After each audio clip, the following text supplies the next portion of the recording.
It's called the Cassie-Carley Law, and it's aimed at providing safer places for child custody exchanges.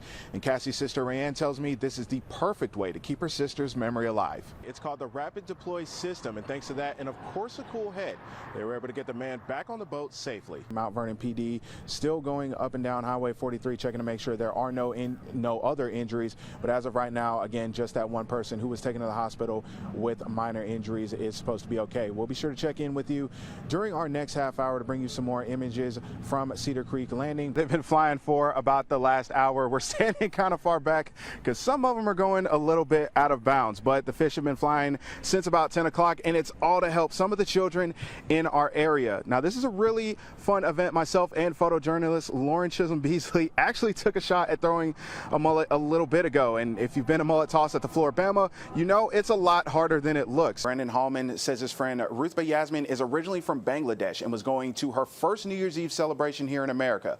Now she has a long recovery ahead of her. One of the family attorneys says it was one of the worst videos he's seen. He then proceeded to describe what he says he saw on the video. We do want to warn you, some of what you're about to hear is pretty disturbing.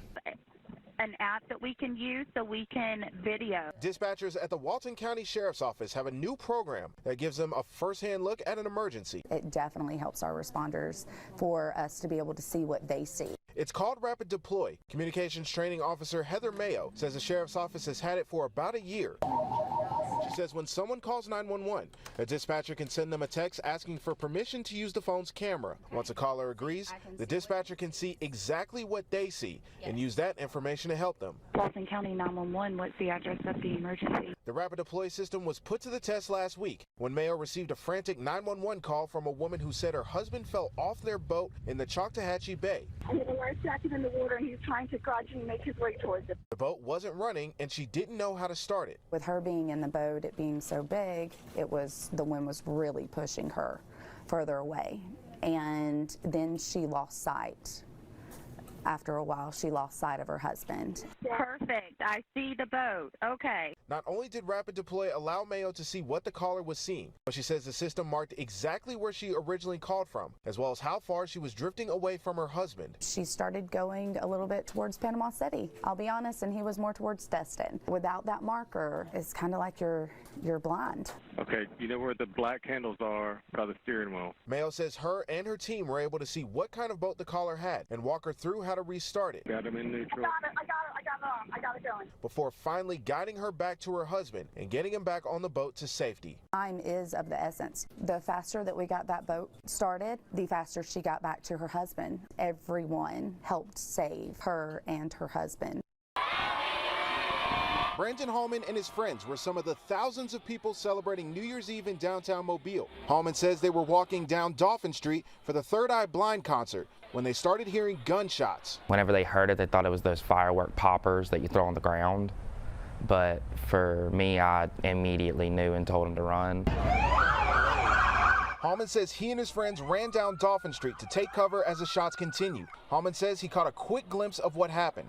It sounded like he just unloaded the entire clip. He didn't seem like he knew how to control the gun very well. Just kind of pulled it out of his pocket and unloaded the entire clip and then just ran. The group finally took cover near Joachim Street. Hallman says a couple of them were grazed by bullet fragments. Then they realized their friend Ruthba Yasmin had been shot in the leg. She had a lot of blood loss. I immediately used a jacket that we had that was a kind of a thinner cloth to make a tourniquet to stop the bleeding as well as possible before running back down Dauphin Street toward the gunfire to find a police officer. Ruthba was rushed to a local hospital where doctors found the bullet had gone straight through and broke her leg. Hallman says they found part of the bullet in her shoe after she was discharged from the hospital. But despite the injuries, she's still in good spirits. I wouldn't be able to process it as well as she has.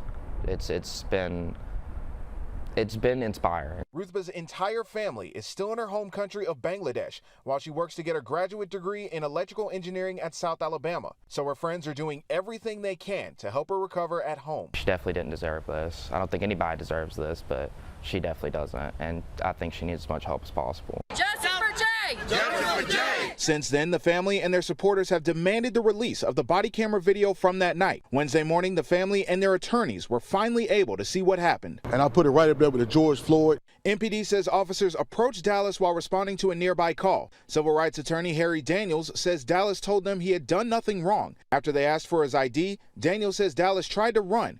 That's when the struggle began. We know he was begging for his life, telling the officers, I cannot breathe. Help me. He was screaming, begging for help. At one point, he even said, I do not want to be George Floyd. Daniels said Dallas was eventually placed in the back of a squad car where he fainted. He was pulled out the car, multiple chest compressions was given to him.